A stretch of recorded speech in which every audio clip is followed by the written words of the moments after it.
Viet Vodao, tu mets tous tes ennemis KO. Bonjour chers amis et bienvenue pour ce nouvel épisode de The Good Post 31. C'est un vrai plaisir de vous retrouver comme chaque semaine. Aujourd'hui au programme de The Good Post, un film poétique, un grand film de poésie artistique, arty, avec une grande profondeur et une grande densité qui s'intitule de manière très poétique et belle et légère et tout en douceur, L'homme au point de fer.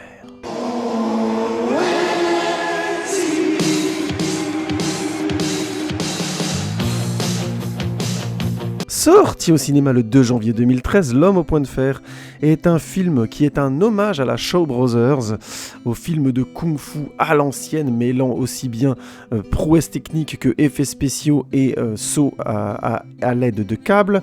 Il est réalisé par un rappeur américain qui s'appelle RZA, et dans le casting, on a nul autre que Russell Crowe, Lucille Liu, Dave Bautista, ou encore Eli Roth, et oui carrément, ou Kung Lee, un champion de MMA. Vous allez me dire, mais qu'est-ce que c'est que tout ce bordel ? Eh bien, j'ai envie de vous répondre avec un mot simple, Tarantino. Ooh, that's a bingo! Mais avant de vous répondre clairement sur cette question simple, le planning de la journée, et oui, le planning de ce magnifique Good Post que vous allez écouter avec plaisir et vous délecter la sphère auditive. Eh bien, nous commencerons par une news. Car vous ne connaissez pas, je pense, le film qui a fait le plus gros démarrage sur son sol, qui a fait le plus gros box-office au monde dans son propre pays, de toute l'histoire du cinéma mondial. Premier indice, non, il ne s'agit pas de Avengers Endgame. Deuxième indice, il est en Chine. Ouais, je sais, la news, elle est épaisse, vous allez voir où je vais en venir. Après cette news, on aura donc l'analyse de notre bon vieux film, enfin la critique plutôt, puisque je ne peux pas parler d'analyse dans le cas de ce film-là, de L'homme au point de fer de RZA, Tarantino Production Style. Oui, on va parler évidemment un petit peu de Grindhouse, oui évidemment, on va parler de Tarantino, oui évidemment, on va parler de musique et de rap américain, mais pas trop parce que je m'y connais pas, mais bon, on va quand même parler de ce bon vieux RZA. On enchaînera avec la question, elle est vite répondue. Cette semaine, je vous parlerai de mes problèmes techniques avec mon nouveau téléphone qui me permettrait, a priori, de filmer en HD. Et alors, c'est un tel bordel que ça vaut le coup que je vous raconte cette histoire parce que c'est la folie furieuse. C'est tout. C'est ça le cri de gueule.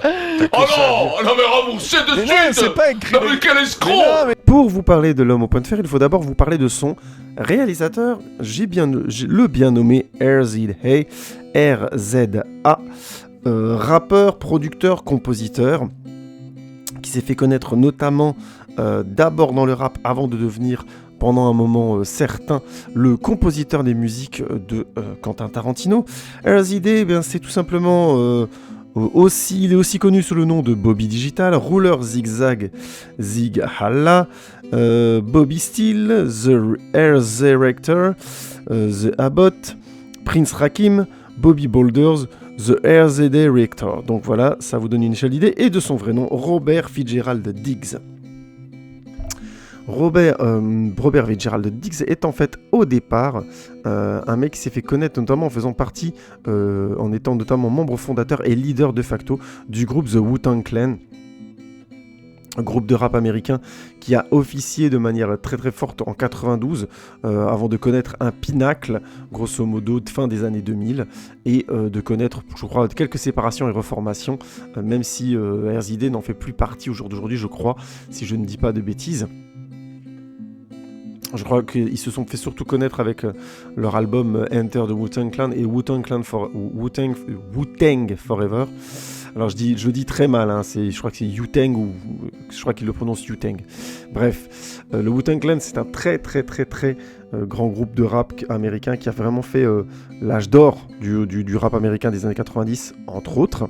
Groupe qui est notamment qui était composé de RZA et Old Dirty Bastard notamment, et qui grosso modo a été dans la sphère grosso modo de groupes comme Cypress Hill aussi. Franchement je m'y connais pas assez en rap, c'est juste pour vous donner une échelle d'idée un petit peu du Beans, mais c'était vraiment du rap street très fort, très hardcore, si je dis pas de bêtises.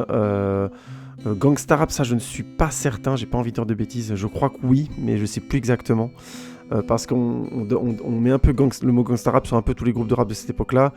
C'est plus compliqué que ça, hein. Il y a effectivement eu des groupes comme... par exemple, Straight Outta Compton, maintenant ça me revient pas le nom du groupe.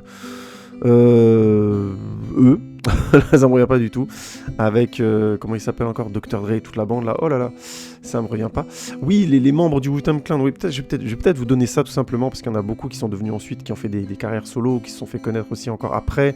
Donc il y avait RZD, Jay-Z, Method Man, Ghostface Killer, Masta Killer, Inspectah Deck par exemple, You God aussi, bon bref, beaucoup de groupes. Et All Dirty Bastard qui est décédé depuis. Tout ça pour dire, voilà, il vient de cet univers-là à la base, et à un moment donné, je ne sais pas comment, il finit par rencontrer Quentin Tarantino et commence donc à composer une partie de ses musiques. Notamment, d'abord, il se fait connaître en étant le compositeur de la musique du non moins célèbre Ghost Dog de Jim Jarmusch. Excellente musique que moi-même j'apprécie beaucoup, que vous entendez d'ailleurs sur certaines de mes anciennes critiques, sur certains épisodes de H-Show. Vous avez du Ghost Dog derrière de RZA.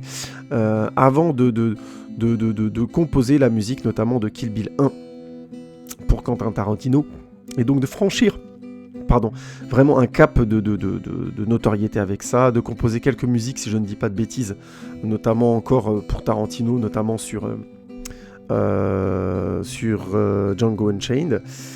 Il a aussi fait, tiens, ça je ne savais pas du tout, par contre je découvre un petit peu avec vous, il a fait la musique de Blade Trinity, alors là, ça je suis sur le cul, le film qui est, tiens, il faudrait que je vous parle de la trilogie Blade à l'occasion, ok, on se met ça de côté, la trilogie Blade, ça va être, assez drôle et assez piquant, je pense, mine de rien. Mais je pense que tu pensais pas que j'allais dire ces choses-là. Tu pensais que ce serait tabou. Mais non, c'est pas tabou. Alors, j'ai pas forcément trouvé d'infos sur la relation entre RZA et Quentin Tarantino au niveau coproduction et ainsi de suite. Mais j'évoque Tarantino parce que ce mix a assez un problème d'acteur américain avec un ton et une narration qui veut faire vraiment congaise, avec un héros qui est black dans la Chine féodale, je caricature. Une Chine féodale fantasmée et fantastique, ça ressemble tellement à ce que Tarantino avait fait avec Kill Bill, avec la porte que Tarantino a ouvert dans le cinéma américain, que ça ressemble vraiment beaucoup à des choses que RZA n'aurait pas pu se permettre, je pense, s'il n'avait pas été dans la sphère de l'univers de Tarantino à un moment donné. Nonobstant, le film est co-scénarisé avec Eli Roth. Eli Roth, vous le connaissez probablement en tant que réalisateur notamment, puisqu'il a réalisé Cabin Fever, Hostel 2, The Green Inferno, Knock Knock, Death Wish, que je n'ai pas vu, mais aussi La Prophétie de l'Horloge, film familial qui a plutôt bien marché derrière et qui était pas mal, honnêtement. J'ai pas envie de faire un podcast dessus, mais c'était correct, avec Jack Black notamment, mais qui était tout à fait sympathique, et qui doit sortir le prochain Borderlands. Et c'est aussi un acteur qui a pas mal tourné, Eli Roth, qui est un bon acteur, qui joue notamment The Bear Jew, l'ours juif dans Inglourious Basterds, entre autres, qui est un de ses vraiment bons rôles. Bref, plutôt un bon acteur, je trouve. Et qui s'est donc fait connaître en étant réalisateur notamment des films vraiment, pour le coup, qui ont lancé la mode du torture porn, comme Cabin Fever ou surtout Hostel, mais des bons films, honnêtement, plutôt efficaces. Je suis franchement pas fan de ce style de film, mais c'était des films plutôt pas mal. The Green Inferno que je n'ai pas vu, Knock Knock où il faudrait que je fasse un podcast un jour pour lui tomber dessus parce que c'est juste pas possible, mais même si j'ai pas aimé Knock Knock, c'est un réalisateur plutôt efficace, je trouve, qui sait faire des films assez stressants, assez tendus, et souvent dans un cinéma de genre assez craspec, ou moralement très limite, et souvent gore et violent. Hostel en tête évidemment. Oui, si vous connaissez pas Hostel, ça date un petit peu tout ça. C'était l'histoire d'un groupe de jeunes, je crois de 2 mecs qui voulaient grosso modo se faire une soirée un peu de sexe torride en Europe de l'Est et qui se faisaient capturer pour finalement se faire torturer. Et on se rendait compte que c'était toute une organisation de gens très très riches qui allaient là-bas pour pouvoir avoir le droit de torturer des gens grosso modo à leur plaisir. Évidemment, ils n'arrivent pas tout de suite à s'en sortir parce que sinon il n'y aurait pas de torture et le film serait pas drôle. Et ils finissent par réussir plus ou moins à s'enfuir. Je vous laisse découvrir comment. Et c'est un film très très gore, très malsain, et dont le fond est très discutable. À l'occasion, on pourra, si vous voulez, je pourrais le revoir pour vous en parler. Je suis franchement pas un fan, mais je vous parlerai déjà de Knock Knock à l'occasion, et on aura l'occasion de reparler du coup de ce bon vieux Hostel. Bref, vous voyez un petit peu le style de Eli Roth. Eli Roth, c'est un mec qui a toujours beaucoup aimé le cinéma de genre. Il a bossé donc aussi avec Tarantino, Herzog aussi, donc c'est un univers qu'ils aiment bien. Et finalement, retrouver ces deux mecs au scénario d'un film qui est un hommage au cinéma de kung-fu hongkongais un peu fantastique comme ça, à la manière de Histoire de fantôme chinois. Je vous laisse découvrir ce que c'est, j'en ai déjà parlé dans d'autres podcasts. C'est pas si surprenant que ça, quoi. On n'est pas bien? Si. Paisible? À la fraîche? Décontracté du gland? La news d'aujourd'hui est quand même assez fat, assez dingue, puisque c'est le film qui a réalisé le premier week-end le plus grand en termes de sortie, en termes de spectateurs au cinéma du monde. Vous pensez tous évidemment à Avengers Endgame puisque c'était lui il y a encore peu de temps. Eh bien non, figurez-vous que vous ne le saviez pas, mais il s'agit de Detective Chinatown 3, évidemment, Detective Chinatown 3 évidemment, du grand réalisateur Chen Xisheng. Non, vous le connaissez pas non plus, oui, ouais. Non mais vous inquiétez pas, moi non plus. Nul de la planète que j'ai jamais vu passer ici. Nul. C'est trop nul. Tactiquement, techniquement. Alors je vous rassure tout de suite, évidemment je ne connais pas Chen Xisheng, je vais pas encore faire le malin en vous disant « Ah, vous connaissez pas les films, le cinéma formidable de Chen Xisheng, réalisateur absolument passionnant » et en faisant un monologue de 30 minutes dessus. Non, malheureusement je ne le connais pas, hein. Je découvre comme vous le succès assez exceptionnel de ce film sur le sol chinois. Puisqu'il a réalisé lors de son premier week-end, si je ne dis pas 394 millions de dollars de box-office, qui est complètement fou évidemment, ce qui vous prouve encore une fois, et je l'avais dit dans d'autres news, l'importance du marché du cinéma chinois encore plus au jour d'aujourd'hui, mais je reviendrai là-dessus. À la limite, je connais un petit peu dans le casting Tony Jaa, je pense que vous le connaissez aussi, hein, Tony Jaa qui a été petite star en Europe, puis aux États-Unis aussi, avec notamment Hong Bak à l'époque, hein. Qui a eu son petit succès, ou encore je crois qu'il y a une actrice, je sais plus qui c'est, si c'est Liu Aoran, je ne sais plus, qui notamment jouait le rôle principal notamment de la Grande Muraille avec Matt Damon, je crois, je suis plus certain honnêtement, mais il y a aussi Tadanobu Asano qui est un excellent acteur japonais, vraiment très très bon, qui joue notamment dans Zatoichi, dans The Taste of Tea, excellent acteur. Voilà, et sinon je connais pas les trois quarts du casting, je n'avais jamais entendu parler de Detective Chinatown 1 et 2 qui ont été des énormes succès aussi en Chine, donc pourquoi je vous parle de ça, c'est bien sûr pour vous parler de pognon, parce que tout ce qui m'intéresse c'est le pognon. D'ailleurs vous avez le lien sur mon Tipeee en dessous de ce podcast. C'est minable. Tu as été minable. Non, je vais pas faire une news très longue évidemment. Il s'agit simplement de vous faire remarquer, de vous faire constater ce que je vous disais déjà, ce qui se sait, mais je pense que c'est important d'enfoncer le clou à nous tous, qu'on en ait bien conscience. Le cinéma mondial va changer sous l'impulsion de la Chine. Il faut vraiment en avoir conscience, parce que si petit à petit vous voyez débarquer de plus en plus d'acteurs asiatiques dans le cinéma américain, il ne faudra pas se surprendre ou tomber de sa chaise. C'est logique. C'est logique parce que le cinéma chinois peut brasser sur son sol autant de spectateurs qui payent la place de cinéma tout aussi cher qu'aux États-Unis, voire même plus cher, et ils y vont. Le public chinois, alors je ne sais pas comment ça se passe là-bas, il faudrait petit à petit on va commencer à avoir des reportages et des choses là-dessus, ça va être intéressant. Est-ce que c'est l'opium du peuple, entre guillemets, j'en sais rien. Ce qui est sûr, c'est que les gens y vont en masse. Et quand un film est vendu et qu'il est bien vendu, on assiste vraiment à un raz-de-marée. Et le public chinois a vraiment est devenu, un acteur extrêmement important du cinéma international. Quand je vous disais que Luc Besson, qui avait essayé notamment, qui avait vraiment visé très fortement le marché chinois avec Valérian, il avait eu raison.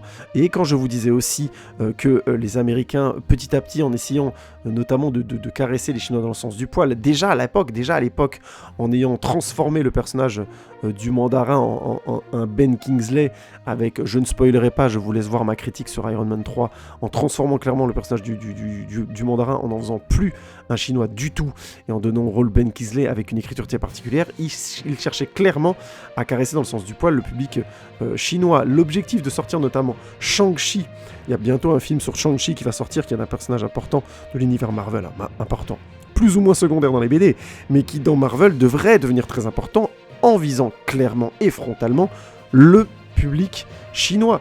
Je pourrais multiplier encore les exemples, mais j'en ai déjà parlé dans d'autres critiques. Le territoire du cinéma japonais, du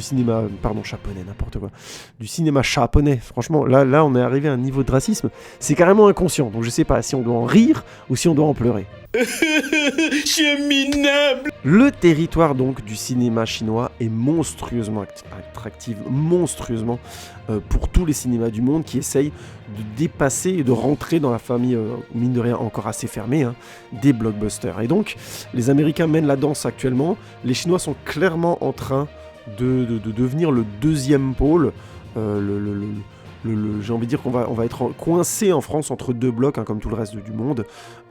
Ça a l'air d'être la tendance. Pour vous donner une échelle d'idée, et pour en rajouter, je regardais dernièrement les chiffres des plateformes de streaming et qui était en tête, et ainsi de suite, parce que je m'intéressais un petit peu à voir comment les productions allaient évoluer, notamment avec le Covid et tout ça. Je vous ferai une prochaine news là-dessus, notamment, et je vous reparlerai de l'état actuellement de santé des Disney+. Je vous rassure tout de suite, Disney+, est un bébé qui est archi en forme, qui en l'espace de même pas un an a la moitié du nombre d'abonnés de Netflix. Je sais pas si vous vous rendez compte, Netflix a quasiment 10 ans. Ils sont arrivés à leurs 200 millions d'abonnés dans le dur.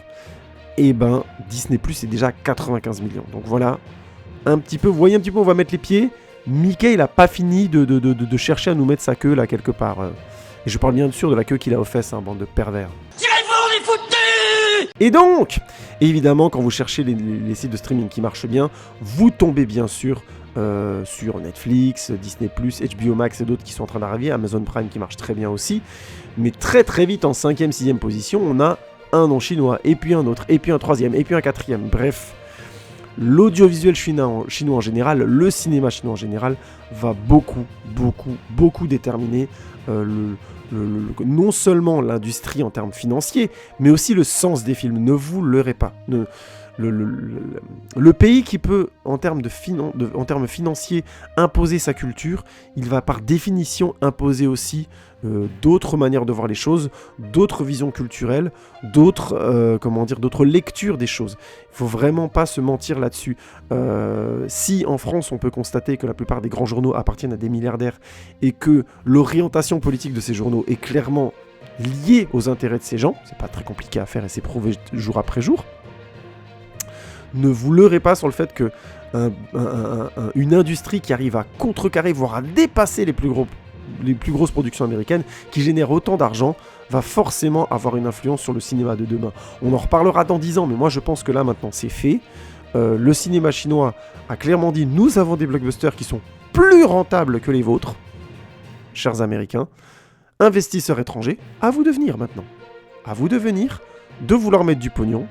Et on va mettre du pognon chez vous inversement, et il faudra commencer à nous écouter. » Et ouais, c'est ça les négociations. Il y en a un qui arrive toujours avec un gros canon du côté de la table, mais un jour ou l'autre, il y a toujours un petit gars qui arrive en disant bonjour, moi j'ai un plus gros canon que le vôtre. Alors tout le monde dit il se fout de notre gueule lui. Et au bout de 2-3 ans, on se dit mais en fait, si, il avait un très très gros canon, il faudrait qu'on l'écoute celui-là. On va peut-être le lustrer son canon. Oui, je sais, c'est pas très très fin, mais bon, vous avez compris la métaphore économique. Non, moi je crois qu'il faut que vous arrêtiez d'essayer de dire des trucs. Sauf fatigue déjà, puis pour les autres, vous vous rendez pas compte de ce que c'est. Alors, L'Homme au point de fer, c'est un film dont la production commence en fait en 2003, vraiment autour de Kill Bill, quand Erzide rencontre Eli Roth. Et c'est un film qui va connaître une écriture un peu longue, puisqu'au départ, Eli Roth est plutôt branché par l'idée, mais c'est Erzide qui de son côté écrit plus ou moins une histoire, la vendant plus ou moins à Eli Roth. Et à partir de 2000, je crois, 11 ou 2005-6, pardon, Eli Roth a un peu plus de temps, décide de travailler avec Erzide sur le scénario. Erzide lui dit oui, j'ai un scénario de base, on peut partir là-dessus, et c'est Eli Roth qui lui dit non, prends encore 2 ans, fais vraiment tout un projet complet de scénario, de personnages, explique bien ton univers, et on va pouvoir partir là-dessus pour convaincre des producteurs. Il se trouve que ça marche plus ou moins bien. Erzide, pour être sûr de convaincre, et sous les conseils de Eli Roth, fait un court-métrage qui s'appelle les Wu-Tang Clan contre the Golden Soldiers, ou un truc comme ça, je sais pas, je l'ai pas vu, mais j'en avais trouvé des infos dessus, je l'ai jamais trouvé. peut-être sur YouTube. Et grâce à ce petit film, il arrive où il bosse avec notamment des cascadeurs chinois et ainsi de suite, des chorégraphes de combat hongkongais, il arrive à prouver que bon, il est prêt à le faire, quoi, qu'il est prêt à le réaliser. Et donc la production arrive à réunir l'argent. Ils obtiennent aussi, Herzide et Tarantino, Eli Roth obtiennent sur le tournage de Inglourious Basterds notamment le fait que Tarantino a double le projet en disant un film présenté par Quentin Tarantino, ce qui est un gage de qualité. Hein. Je vous parlerai après des Grindhouse rapido, mais vous allez comprendre pourquoi je vous en parle dans le cadre de ce film. Et ensuite, Herzide donc ils arrivent à faire produire le film, et c'est donc Herzide qui donc se retrouve à la réalisation seul et non pas avec Eli Roth produisant le film. Le film a connu du coup une production assez compliquée, puisque pour Herzide c'était vraiment son bébé, il a mis plus de 10 ans de travail dessus. Du coup il avait fait des choix très forts, comme par exemple faire la majorité des scènes et des effets spéciaux en réel, mais il s'est rendu compte au tournage que les gens se blessaient beaucoup, notamment Dave Bautista a eu beaucoup de blessures dues notamment aux fausses mains qu'on avait mis notamment sur Herzide. Je vous raconterai l'histoire après, pour les scènes de combat qu'ils avaient ensemble. Et du coup Herzide a un peu changé de braquet à un moment donné en disant non, on va faire beaucoup de choses en CGI parce que c'est trop dangereux, ce qui du coup a augmenté le budget du film et qui a handicapé pas mal en fait une grosse partie de la post-production, d'après ce que j'ai compris. Et puis en plus, une fois le tournage du film terminé, ils avaient fait grosso modo, Herzide lui dit lui-même, ils avaient tourné quasiment 85% de ce qu'il voulait lui, donc il avait le film en main. Et au montage, c'est un peu parti en vrille. La boîte de production s'est pas sentie de sortir un film de 4 heures, puisque le premier montage du film durait 4 heures. Ils se sont pas sentis de sortir un film de kung-fu aussi hybride et aussi ouvertement violent, gore par endroits, particulièrement genre, quoi. C'est-à-dire que c'est pas un film... C'est un film qui fait les choses sérieusement, mais qui se prend pas au sérieux complètement. Je sais pas si j'arrive à le dire clairement, mais je reviendrai là-dessus quand je vous expliquerai un petit peu ce que c'est que le style Grindhouse qu'avait monté à un moment donné Tarantino et Robert Rodriguez. Et en fait, ça donne du coup un film assez étrange, puisqu'il a fallu réduire ces 4 heures à 1h30, faisant d'un film grosso modo on va dire de vengeance, hein, puisque au départ on voit la vie du personnage. Le film prend vraiment le temps de mettre en place toute l'histoire de ce fameux forgeron qui sera l'homme au point de fer et qui est joué par Herzide, et la partie où il va se venger est finalement assez courte et assez rapide. Je caricature parce que le film est quand même généreux en action, mais c'est un peu bizarre. Ça devient du coup un film de genre, un film d'action relativement classique. Mais quand on se dit qu'il y avait quasiment 2h30 de film en plus, c'est sûr que on peut toujours se demander ce qui s'est un peu passé. Pourquoi je vous dis ça ? Parce que je vais vous parler du synopsis, on va aller un petit peu vite sur ce film, mais ça va expliquer beaucoup de choses, à mon avis, que je vais critiquer, mais qui sont dures de ma part, parce que visiblement Herzide, il était beaucoup trop ambitieux sur ce projet.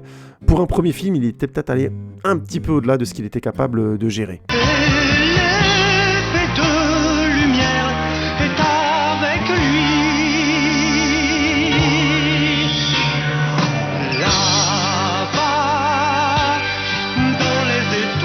Dans la Chine du 19e siècle, la Chine féodale, la ville de Jungle Village est le théâtre d'un grand complot politique. Mené par le clan des lions, le chef des lions, Lion d'Or, est trahi par son second, Lion d'Argent, pour devenir grand maître. Une fois devenu grand maître du clan des lions, Lion d'Argent décide de voler de l'or qui doit passer par chez eux, notamment de l'or envoyé par l'empereur. Mais l'empereur a envoyé, pour empêcher cela, une équipe de deux tueurs professionnels nommés les Gémeaux, et donc Lion d'Argent sait qu'il va devoir faire appel à Brass, un tueur extrêmement puissant puisqu'il peut transformer sa peau en or. Heureusement, du côté de l'empereur, Jackknife, américain et commandité par l'empereur, est sur l'affaire et sait que Lion d'Argent veut faire voler l'argent et va donc essayer de le protéger. Au milieu de toute cette intrigue politique, le forgeron du village, qui doit, malgré lui, et bien qu'il n'en ait pas envie, construire des armes aussi bien pour l'empereur que pour le clan des lions, se retrouve à sauver le fils de Lion d'Or, et de ce fait, se fait attraper par les hommes et notamment par Brass, par l'homme à la peau d'or de Lion d'Argent, qui décide pour le punir de sa trahison, d'avoir sauvé le fils de Lion d'Or, de lui couper les bras. C'était sans savoir que le forgeron était en fait un grand adepte du combat des moines Shaolin et qu'il avait la capacité de générer une énergie qui, grâce à des bras que Jackknife va lui greffer sur les bras, va devenir le fameux homme au point de fer. Oui, c'est le bordel et j'ai fait exprès de vous raconter le pitch comme ça, parce que ce film, c'est le bordel. Le bordel absolu. Ah la vache, je comprends pas un mot de ce que vous racontez. Allez-y, excusez-moi, reprenez depuis le début, je vous écoute. Vous avez compris le premier problème. Le scénario de L'homme au point de fer est un bordel sans nom. Il est très dense, il y a beaucoup de personnages. Le casting étant très cool, eh ben ça fait passer la pilule. C'est plutôt cool d'avoir... je reviendrai sur RZD après, mais avoir Russell Crowe, ça le fait toujours bien. Il est bon, il est vraiment bon dedans. Lucy Liu dans le rôle de la mère maquerelle de la ville, entre guillemets, mais qui est avec son éventail avec des pointes, elle est super bien. Dave Bautista, le fameux Drax, qui joue ici l'homme à la peau d'or, et il est super bon, il n'y a aucun problème dans le rôle du méchant, il fonctionne très très bien. Il était déjà très bon dans ce genre de rôle dans le James Bond, je ne sais plus maintenant, non c'était pas Skyfall, c'était Spectre. Dans Spectre, il était très très bon.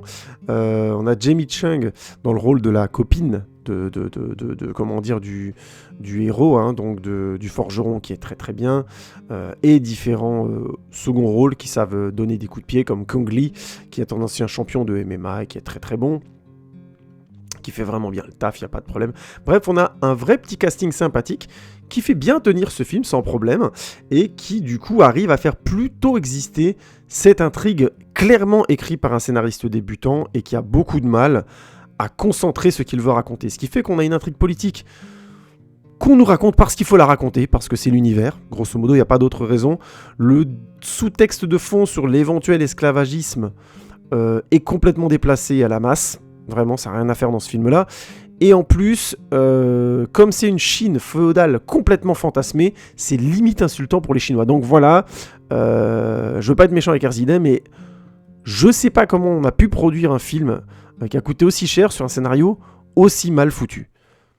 Alors vous allez me dire, il y a encore une fois 2h30 de films qui ont été enlevés. Oui, vous allez pouvoir me le dire à chaque fois que je vais faire une critique sur le film. Mais quand même, en l'état, vu comme c'est terminé, le scénario, il schlingue. Tu vas avoir des gros problèmes. Non mais c'est pour expliquer le discours. Une fois que ça c'est dit, soyons clairs et allons à l'essentiel. Qu'est-ce que ça vaut en termes de scène de baston? Parce qu'au final, un film qui s'appelle L'homme au point de fer, ce qu'on attend de voir, c'est de la scène de baston. Et là, on rentre vraiment dans le cœur du problème. S'ils ont tourné 4 heures de film, le film ayant un budget de 15 millions de dollars, ce qui est franchement pas beaucoup, mais en général, quand tu tournes à Hong Kong, tu peux, je crois que le film a été tourné en Chine en très très grande partie, à Shanghai, si je dis pas de bêtises, tu peux y arriver. C'est possible avec ce budget-là. Mais, déjà de 1, faut bien comprendre quand tu tournes dans ces zones-là, qu'en général, les cascadeurs, on les paye au lance-pierre, et ils sont payés, je crois qu'en Chine, c'est aussi le cas, je crois que c'était le cas déjà en Thaïlande. En fait, c'est des pays où tu viens en tant que cascadeur, et si tu tournes rien, t'es pas payé. Donc autant dire que quand on te dit saute par la fenêtre sur 3 étages et tombe sur le petit carré de matelas qui est en bas, t'as pas de thune si tu fais rien. Donc tu dis bah ok, j'y vais, je saute.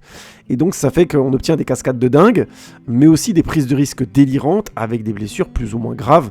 Alors j'ai pas trop d'histoire là-dessus, mais je pense qu'on doit se blesser salement quand même dans ce genre de situation, en partant du principe encore une fois que quand tu tournes pas, tu touches que dalle. Faut garder ça en tête quand même. Donc ça fait quand même un certain contexte de production. Et quand RZD a commencé à dire grosso modo qu'il préférait que les choses soient faites en CGI, en image de synthèse plutôt qu'en réel, je vois poindre là-bas derrière une découverte un peu de sa part, du genre merde, en fait c'est quand même très dangereux ce que j'ai demandé, surtout tourner dans ces conditions-là. Et surtout si lui en plus, ils ont commencé à se blesser un peu en tracteur et ainsi de suite. Ça explique 2 choses. Ça explique que d'un côté, le film est très généreux en action. Il y a vraiment beaucoup de scènes d'action parce qu'elles étaient prévues. Et qu'en général, en Hong Kong, quand on a prévu de tourner un truc, c'est comme Michel Liao le dit dans le making-of de fucking Kassovitz, sur lequel je sortirai une vidéo bientôt, je vous le promets. où on fait pas d'histoire ou que ce soit, we get the job done, c'est-à-dire le film il doit être fait. C'est ça la philosophie du cinéma hongkongais. Ben, on y va et on fait les scènes qui sont prévues, on lâche rien, c'est super. Le problème c'est que encore une fois ça peut devenir vite très dangereux. Et du coup, quand RZD rétropédale et dit finalement on va faire les choses en CGI, déjà de 1 ça a dû coûter beaucoup plus cher, de 2 c'est pas forcément ce que le cinéma de Hong Kong fait le plus, même s'ils en font de plus en plus, ils en font beaucoup. Si vous matez des films de Donnie Yen notamment, vous allez voir des films comme Dragon Tiger Gate qui se sont fait connaître comme ça. C'est un mélange assez improbable d'effets spéciaux vraiment foutraques et de scènes d'action très, sur des câbles faits par dans le plus pur style du cinéma hongkongais. Mais évidemment, il y a une grande prise de risque et du coup, quand RZD a commencé à dire on rétropédale, ça veut dire que c'est un film qui a dû se repenser au moins en partie pendant sa production. Ça explique aussi que ça a dû être assez le bordel. Mais en plus, ils ont tourné grosso modo l'équivalent d'un montage de 4 heures, film qui a été monté au départ, quasiment terminé visiblement, même en post-prod, avec 4 heures de longueur. Ça me porte à croire que le film prenait vraiment son temps pour développer beaucoup plus de choses. Et j'ai du mal à voir avec le film d'1h30 tel qu'il est, où ça a pu aller. Je reviens pas sur le scénario, mais en termes de scènes d'action, je pense que ça explique que il y a quasiment aucune scène d'action dans le film final qui a vraiment du punch. C'est-à-dire c'est joli, c'est des belles chorégraphies, c'est toujours aussi amusant visuellement à regarder, c'est le style hongkongais, donc c'est très sympa, très généreux, avec des acteurs qui savent le faire, que ce soit Kung Lee et d'autres. Mais au final, on n'a vraiment aucune scène marquante. Pour un film très généreux et dont le titre est L'homme au point de fer, ça craint. Surtout quand il a coûté 15 millions de dollars, qu'il a été fait aux États-Unis, qu'il y a un casting qui est intéressant derrière. Si c'était simplement un direct ou DVD, tel que la suite du film, que j'ai pas vu, j'ai pas vu L'homme au point de fer 2, mais il y a une suite, je pense que ça doit être un film de ce genre-là. C'est-à-dire que beaucoup de scènes d'action, mais franchement pas très bien branlées les 3/4 du temps, c'est ce qu'on appelle un bon vieux film de baston à l'ancienne. Moi j'ai qu'un mot à dire, ça claque, ça claque, ça claque. Et ça pose forcément problème. Ça pose forcément problème quand le film se pose comme un hommage clairement décomplexé à un cinéma pulp, un cinéma de genre des années 70, qui a marqué Quentin Tarantino présente, et ainsi de suite. Ça pose forcément problème parce qu'on a envie, on pense à Kill Bill, on pense à tous ces films on pense au film de Bruce Lee, on pense au film de Jackie Chan, on pense à tous ces films qui ont vraiment des scènes d'action d'anthologie et qui ont marqué notre esprit. Et The Man with the Iron Fist se pose là clairement comme un hommage à ces films-là. Et au film de la Shaw Brothers, pour ceux qui aiment l'Hirondelle d'Or et d'autres, le Sabreur Manchot, bref, plein de films. Si vous les avez pas vus, matez-les au moins une fois. Vous allez voir des scènes d'action assez dingues. Même encore maintenant, c'est impressionnant de se dire des chorégraphies, des plans séquences de 5 à 10 minutes où t'as un mec qui va buter 300 gars. Enfin, même si c'est assez drôle parce qu'on voit clairement qu'il touche pas certaines personnes. Quand on se met dans la perspective de la performance physique que ces acteurs proposaient, que les cascadeurs proposaient, c'est complètement fou. Et notamment avec la longueur délirante parfois de chorégraphie originale. Hein. Bien sûr qu'il y avait des feintes, hein. Il y a certaines chorégraphies, des fois ils répétaient la même chose pendant 20 minutes et c'était chiant à regarder. Mais c'était quand même impressionnant physiquement de dire le mec il a quand même réussi à le faire pendant 20 minutes. Là je vous parle de films où justement ils allaient pas dans ce vice-là, c'était vraiment original pendant 10 minutes, plan séquence, allez c'est bon vous venez et puis on fait la chorégraphie qu'on a bossé pendant 2 semaines et c'est bon quoi.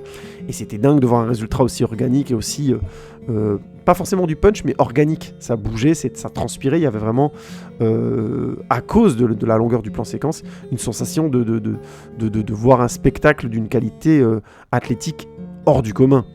This is, the emotion here is so extraordinary that it is beyond words. L'émotion est tellement extraordinaire qu'elle dépasse les mots, qu'elle dépasse l'entendement. Du coup, on a un film qui est très généreux en scène d'action, mais pas forcément de très bonne qualité. Vous allez me dire, on s'emmerde, ça vaut pas le coup de le regarder. Alors d'un côté, oui, je peux pas... Toi, spectateur qui n'est pas très fan des films d'action, ça vaut peut-être pas le coup de te mettre devant L'homme au point de fer. Parce que ça décolle très difficilement, quoi. Vraiment, il y a peut-être 1 ou 2 plans par-ci par-là qui sont sympas. Le reste du temps, les scènes d'action sont assez lourdingues. Par contre, toi, qui écoute comme moi et qui aime bien les films de baston comme moi, les films de genre et ainsi de suite, j'ai envie de te dire, c'est pas si mal. C'est pas forcément un grand film, mais tu vas pas passer un mauvais moment. Et surtout, au niveau, j'ai envie de dire, hommage et au niveau, on va dire, plaisir coupable, si, c'est pas si mal. Oh mon Dieu, les gens qui parlent en français, ils ont tellement de charisme. Oui, le style visuel du film est discutable. On est dans une Chine féodale fantasmée. les fameux membres du clan des lions, là, lion d'or et lion d'argent, ce genre de choses. Bon, déjà, ils ont des noms de personnages de dessins animés pour gosses, de manga, mais surtout, ils ont aussi des dégaines de manga. On dirait des punks à chiens qui ont débarqué en Chine et à qui on a filé un petit peu de teinture pour les cheveux. Donc oui, c'est clair qu'il y a tout un aspect qui peut être assez ridicule. Mais je trouve que c'est tellement joué avec sincérité, dans le sens... c'est tellement créé avec sincérité, on sent vraiment que Erzidé avait cet univers dans la tête et qu'il avait envie de le transmettre, qu'il avait envie de raconter des histoires dans cet univers-là, que, mine de rien, ça finit par fonctionner plus ou moins. Le côté un peu cheesy, un peu pulp, un peu ridicule de cet univers, mine de rien, je trouve qu'il finit par plus ou moins prendre, et même si... au milieu de tout ça, et là je dois être honnête, c'est aussi un des gros points faibles du film, Erzidé en tant qu'acteur, il a le charisme d'une huître. Non mais je suis méchant, mais il a le regard vide, il a tout le temps le regard vide. Alors, du coup ça donne vraiment un truc très bizarre, où même quand il est en train de jouer la douleur ou autre, on dirait qu'il se passe pas grand chose. Alors, il a conscience de ses limites de jeu, du coup il essaye de pas trop se mettre à l'écran, mais quand même au bout d'un moment c'est le personnage principal, donc si on veut être proche de sa vengeance ou de sa blessure ou de son amour pour sa femme et ainsi de suite, il faut quand même qu'il soit là, et mine de rien non, ça va pas du tout. Il a bien raison de modérer sa présence à l'écran, et heureusement le reste du casting fait le taf. Mais malgré tout, je trouve qu'on finit par croire à cet univers assez fantastique, je trouve qu'il a quand même un truc que le film réussit, c'est qu'il a quand même réussi à retrouver un petit peu ce souffle magique du cinéma hongkongais fantastique, avec de la baston dedans. Je trouve qu'on retrouve un peu cet esprit-là, et mine de rien, c'était un des grands paris du film. Et à cet endroit-là, je trouve que c'est un hommage plutôt sympa, plutôt sympathique. De là à dire qu'il est réussi, non. Mais vous allez voir l'univers assez coloré, bigarré, avec ce mélange de violence d'un seul coup, d'armes absolument absurdes. Donc déjà les poings de fer, mais aussi le personnage de Russell Crowe a un pistolet tronçonneuse, vous allez voir, c'est assez ridicule. Le personnage de Dave Bautista, la peau qui se transforme en or, donc il est dans beaucoup de scènes en CGI, et je trouve que ça marche plutôt bien, c'est assez sympa. Le personnage de Lucilio a, donc comme je disais, un éventail avec des dents, enfin vous voyez, c'est vraiment avec des pointes, on est dans des clichés quoi, mais je trouve que ça marche plutôt bien, sans compter le fils de Lion d'Or qui en fait a une armure avec des pointes. Moi je trouve que c'est cheesy, c'est un peu ridicule, mais en même temps on retrouve un petit peu tout ce cinéma de Hong Kong qui nous a fait rêver dans les années 80-90, qui avait cette petite aura de se dire tiens on se mate un film de kung-fu, on savait qu'on allait avoir de belles scènes de baston et que ça allait être généreux dans le visuel, dans la couleur, dans le côté on se prend au sérieux, alors que c'est pas du tout possible de prendre cet univers au sérieux. Et je trouve que The Man of the Iron Fist retrouve finalement bien ça dans son esthétique, dans les décors, dans les costumes. Mine de rien, Erzidé a été, je pense, visiblement très présent, très derrière son univers, et il avait envie qu'on fasse une sorte de voyage dans cette Chine fantasmée par un rappeur américain, quoi. Moi, je pense que la question, elle est vite répondue. Alors, soit tu me suis, soit tu vas demander de l'argent de poche à ta grand-mère pour aller au resto. La question est vite répondue cette semaine. Elle sera courte, mais en même temps intense. Vous savez très bien que vous aimez ça comme ça. Court et intense, n'est-ce pas ? Oui, j'arrête mes allusions nazes. Donc, j'ai eu la chance qu'on m'offre, ma compagne m'a offert un nouveau téléphone qui est un Xiaomi Red Note 9 Pro. Et c'est super, c'est un téléphone incroyable. Les images qu'il fait, c'est juste dingue. Je sais pas s'il fait de la vraie 4K, mais bon, c'est impressionnant. C'est une HD qui me met juste sur le cul. Avant, j'avais un Samsung A6. Je peux vous dire que j'avais, ou le A5, je sais plus, mais en tout cas, ça filmait pas cette qualité-là. Enfin, pas ce que je sache en tout cas. Donc là, je suis assez sur le cul. Extraordinaire, et donc ça va me permettre, j'espère bientôt, de vous proposer des vidéos en HD de qualité bonne, voire très bonne. En tout cas, j'ai de la chance. Je vais pouvoir probablement le faire prochainement si tout va bien. Mais, c'est un Xiaomi. Et il se trouve que cette marque chinoise a arrêté d'être en relation notamment avec Google et Microsoft. Donc, les nouveaux Xiaomi, depuis le 8, si je dis pas de bêtises, ne sont plus vraiment compatibles avec Android. Ils ont leur logiciel pour s'adapter, leur système, et je vais être très honnête, je suis encore sous Windows 7, donc vous allez me dire, je tire aussi sur la corde, je crois que je viens juste de passer à Windows 8, donc autant dire que je suis à la bourre, mais ça a l'air con, mais transférer mes fichiers de mon téléphone à mon PC, ça fait un mois que j'essaie de trouver comment faire, quoi. Vous allez me dire quel est l'intérêt de vous raconter tout ce bordel. Non mais en fait c'est tout con. C'est que si comme moi vous essayez de faire des films où vous avez des projets et que vous avez une phase qui doit être constante qui s'appelle le Research and Development, c'est-à-dire comment développer toujours votre travail, je vous conseille de faire comme je le fais actuellement. Ça m'a fait beaucoup progresser ces derniers mois, même si ça fait 6 mois que je le fais, je vois vraiment ma chaîne évoluer beaucoup plus vite qu'avant. Systématiquement par semaine, j'essaie de caser un moment de 1 heure, 2 heures, 3 heures, le temps que je peux, tout simplement, même si c'est qu'une demi-heure, à ce que j'appelle du Research and Development, c'est-à-dire comment développer votre projet, votre entreprise, votre chaîne YouTube, votre podcast, tout ça, comment le développer, et au niveau, donc, vous devez caser là-dedans tout ce qui est... comment faire pour vos éléments, dans mon cas précisément, dans le cas d'une chaîne YouTube, comment faire pour que les vidéos soient plus vues, comment faire pour augmenter la qualité, qu'est-ce que le public a tendance à voir et comment y arriver éventuellement dans les moyens que vous avez, et ainsi de suite. Quand vous avez le matériel, comment faire en sorte que ça aille plus vite. Si vous évoluez vers un nouveau logiciel de montage, comment il fonctionne, vous préparez, vous formez, et ainsi de suite. Donc tout ça, c'est ce que j'appelle le Research and Development. Et avec la vitesse de l'évolution des médias, notamment des médias sociaux et des technologies, c'est quelque chose qu'il faut absolument caser quand on fait de l'audiovisuel comme moi. Donc là, j'y suis un petit peu forcé, entre guillemets, parce que ma compagne m'a pris de court en m'offrant ce téléphone. Mais pour l'instant, je ne trouve pas de solution. J'ai trouvé un logiciel qui normalement est dédié à repérer ce genre de téléphone. Ça a marché 1 fois sur 2, c'est pas stable du tout. Donc pour l'instant, je peux pas du tout vous assurer que les vidéos en HD vont arriver tout de suite parce que j'arrive pas à transférer les fichiers de mon téléphone sur mon ordi et je fais le montage sur l'ordi. Donc autant dire que c'est très compliqué.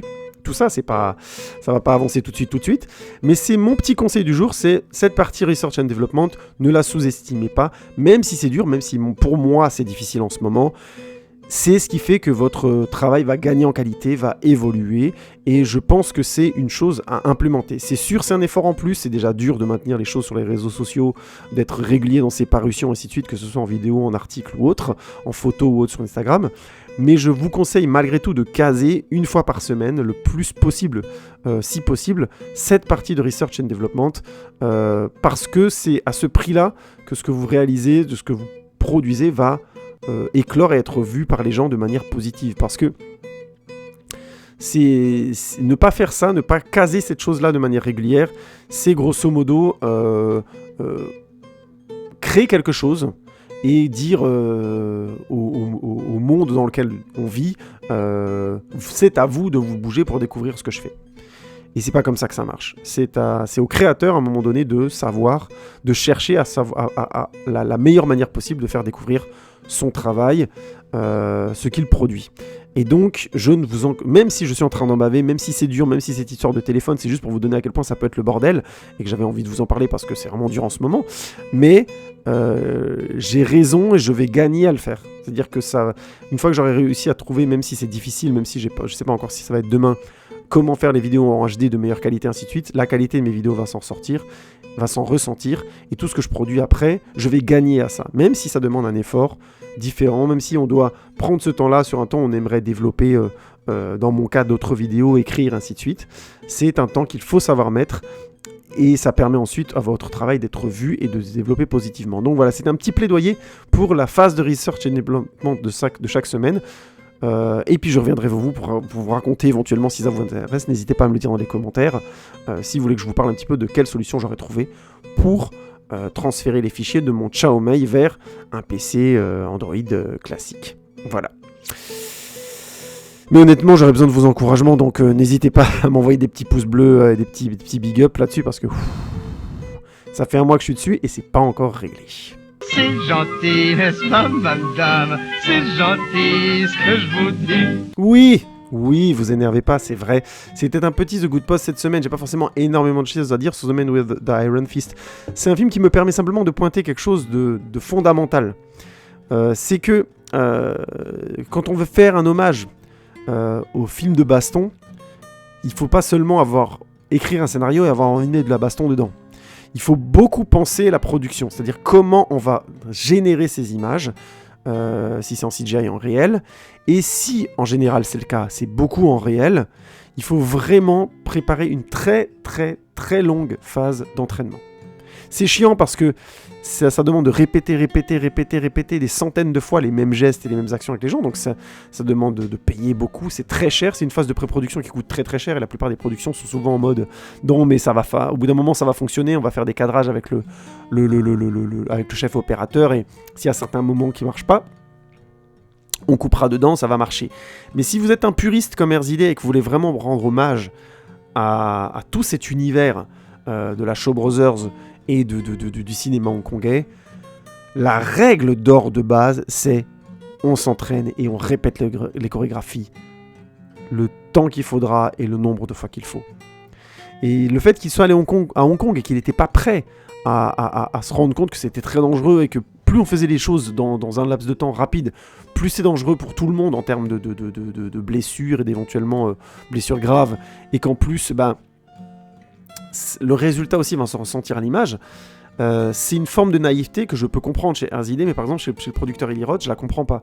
Parce que si lui, c'est quelqu'un qui est connu pour notamment être un grand cinéphile, c'est vraiment dommage qu'il n'ait pas préparé son réalisateur en lui disant écoute, il faut qu'on bosse ses chorégraphies beaucoup, il faut que toi tu bosses tes chorégraphies beaucoup, tu réalises d'accord, mais il faut que tu sois d'abord et avant tout convaincant à l'image.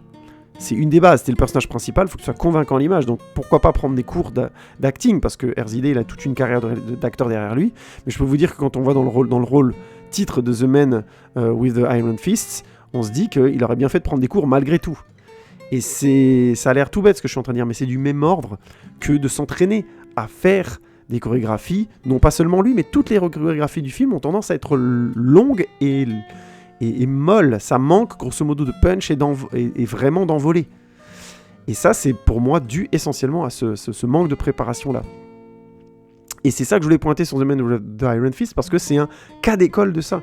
Le film ne dépassera jamais le cadre de l'hommage américain gentillet au cinéma hongkongais, parce que tout simplement il a pris à la légère ce que ça voulait dire dans le cinéma de Hong Kong de faire de ces chorégraphies. Et je vous rends encore une fois à la fameuse citation de Jackie Chan quand on lui dit oui, qu'est-ce qu'il est bon dans le film quand il fait ce mouvement, et il dit non, je suis pas bon du tout.